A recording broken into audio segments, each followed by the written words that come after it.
If you can't love yourself, how the hell you gonna love anybody else? RuPaul, an icon in the LGBTQ community, has been preaching these words for years now. And, as history has proved, being yourself and being LGBTQ is often seen as a negative or even taboo culture in some societies. As a member of this community, being able to express myself can often be difficult and even scary at times.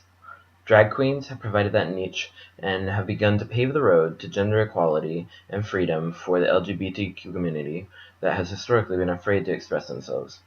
This speech will provide a look into the culture of drag through the historical context of cross-dressing, the types of drag queen, and how drag is prevalent in today's society. Historically, cross-dressing dates back as far as Shakespearean acting and Louis XIV. In the 1400s, during Shakespearean times in his acting, men always played the roles of both the man and the woman. Usually a more feminine or younger boy or man took on the role of women in clothing, makeup, and just the style that they became while they were on that stage. But also, Louis XIV is often seen in his portraitures wearing heels, wigs, and up to 4 facial marks or fake moles on his face. More recently, in movies such as Tootsie and Mrs. Doubtfire, you see men who are forced into becoming a female persona in order to work on their own agenda, not necessarily because they want to be in drag, but because they must be in drag to achieve their goal.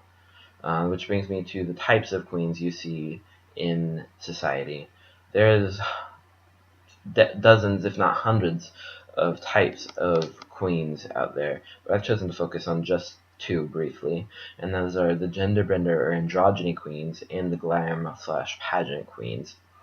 The gender bender and androgyny queens take aspects of both the male and female persona and combine them into one androgynous, as the name says, look. It's often difficult to tell whether the persona of a male or a female is being portrayed, and there's no distinguishing characteristics that are given on purpose to provide that gender fluidity. There's also glam or pageant queens, which are very common in an older type of queen that is still very prevalent in today's community and society, where they're not afraid to go over the top with glitz, glam, and fashion in order to bring you the complete and total pageant look as you would expect from any pageant, where the dress is over the top, the makeup's over the top, and even their persona is over the top during their performances. Drag in today's society is still very prevalent. We've got shows such as RuPaul's Drag Race and Drag U, where people are given that newfound sense of empowerment and pride in who they are and being recognized and accepted for who they are. People like RuPaul and Bianca Del Rio are still paving the road to acceptance for many of the drag queens in the world, and even going as far as theaters for plays near you, you'll see musicals such as Kinky Boots on stage where the main character is a drag queen. Over the last few minutes, we've briefly had the chance to understand the history of drag, the types of queens, and how drag is prevalent in today's society. As RuPaul said, we're all born naked, and the rest is just drag. Be you, not the person others want you to be.